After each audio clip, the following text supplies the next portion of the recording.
Capítulo 4. O Sr. Hopkins ficou pouco tempo como feitor. O porquê de sua carreira ter sido tão curta, eu não sei. Mas suponho que ele não tivesse a severidade necessária para agradar ao coronel Lloyd. O Sr. Hopkins foi substituído pelo Sr. Austin Gore XIII, um homem que possuía, em grau eminente, todas as qualidades de caráter necessárias a um feitor do mais alto grau. O Sr. Gore já serviu o coronel Lloyd como feitor em uma das fazendas do entorno, e se mostrou digno de um lugar como feitor na fazenda do casarão. Ele era orgulhoso, ambicioso e perseverante, era ardiloso, cruel e obstinado. Era o homem certo para a posição e a posição certa para esse tipo de homem, pois permitia o pleno exercício de seus poderes, e ele pareceu se sentir em casa ao assumi-la. Era um desses que podiam distorcer o menor olhar, palavra ou gesto de um escravo, e considerá-los um descaramento, que tratava da forma adequada. Não podia haver uma resposta, uma desculpa, por parte de um escravo, que mostrasse que tinha sido erroneamente acusado. O Sr. Gore agia de acordo com a máxima dos escravagistas, segundo a qual é melhor que uma dúzia de escravos sofra sob o chicote do que um feitor ser culpado por um erro na frente dos escravos. Não importava se um escravo era inocente ou não, a inocência não valia nada diante de uma acusação de qualquer delito vinda de Sr. Gore. Ser acusado era ser condenado,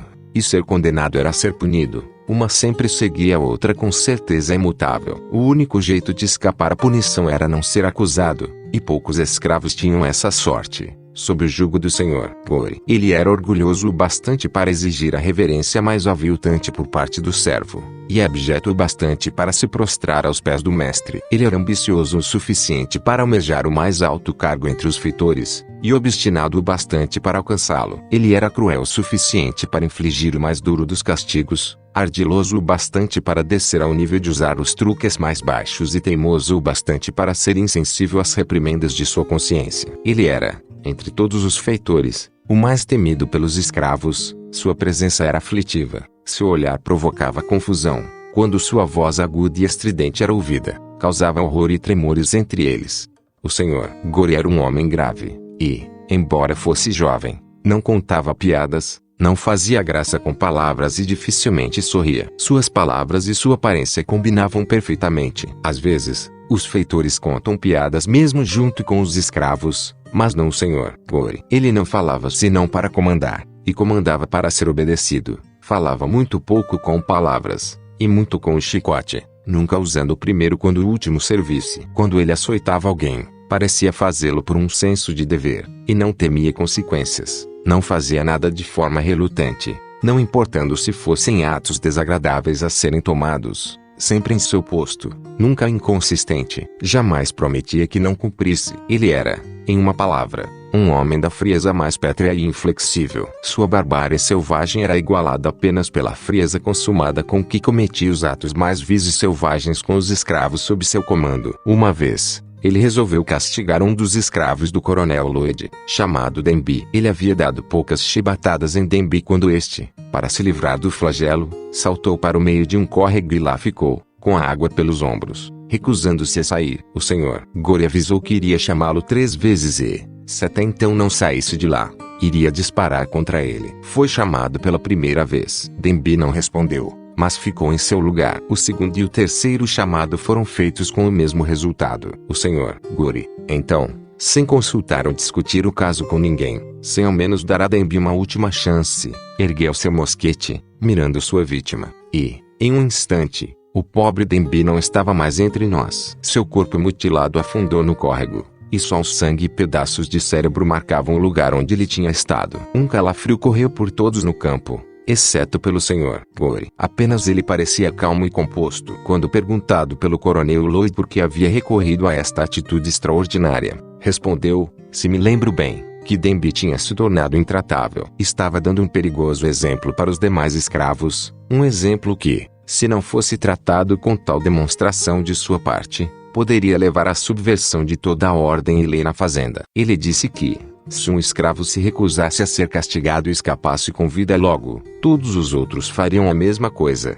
e o resultado seria a libertação dos escravos e o escravizamento dos brancos. A defesa do Sr. Gore foi satisfatória. Ele continuou em seu cargo como feitor do casarão. Sua fama como feitor se espalhou, e seu crime monstruoso não foi nem submetido a uma investigação judicial. Suas únicas testemunhas eram escravos, e estes obviamente não podiam iniciar um processo, nem testemunhar contra ele. Assim, o homem culpado de perpetrar um dos mais torpes e violentos assassinatos continua intocado pela justiça, sem sequer ser censurado pela comunidade em que vive. O Sr. Gorin morava em St. Michaels, no condado de Talbot, Maryland, quando saí de lá. E, se ainda estiver vivo, provavelmente ainda mora, agora como era então, estimado e respeitado, como se sua alma culpada não estivesse manchada pelo sangue de seu irmão. Digo isto deliberadamente. Matar um escravo ou qualquer pessoa negra, no condado de Talbot, Maryland, não é considerado um crime, tanto pelas cortes quanto pela comunidade. O Sr. Thomas Lamar,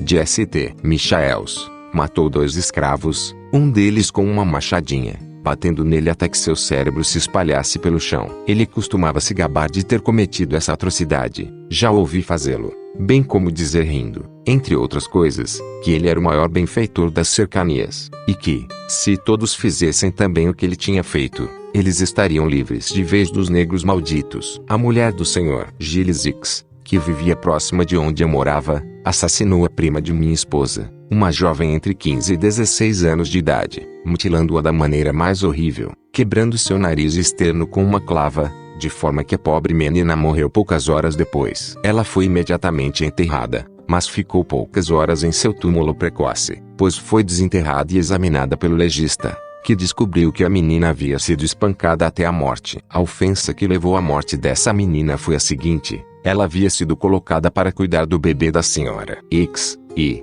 durante a noite, ela pegou no sono, e o bebê chorou. Como ela não dormia há várias noites, não acordou com o choro da criança. Eles estavam no mesmo quarto que o senhor e a senhora X, e esta, vendo que a menina não se movia, pulou da cama, pegou um bastão que estava junto à lareira e, com ele, quebrou o nariz e o externo da outra, encerrando, assim, a sua vida. Não posso dizer que este assassinato repugnante não causou alguma comoção na localidade. Causou, mas não o suficiente para que os assassinos fossem punidos. Um mandato de prisão foi emitido para a senhora X, mas nunca foi cumprido. E assim ela escapou não só qualquer tipo de castigo, mas até de ser levada a um tribunal por seu crime horroroso. Já que estou narrando os casos sangrentos que aconteceram enquanto eu estava na fazenda do Coronel Lloyd, contarei, brevemente, um outro, que aconteceu mais ou menos na mesma época em que Denby foi assassinado pelo Sr. Gore. Os escravos do Coronel Lloyd tinham o hábito de passar partes de suas noites e seus domingos pescando ostras, tentando compensar a deficiência de suas rações. Um velho,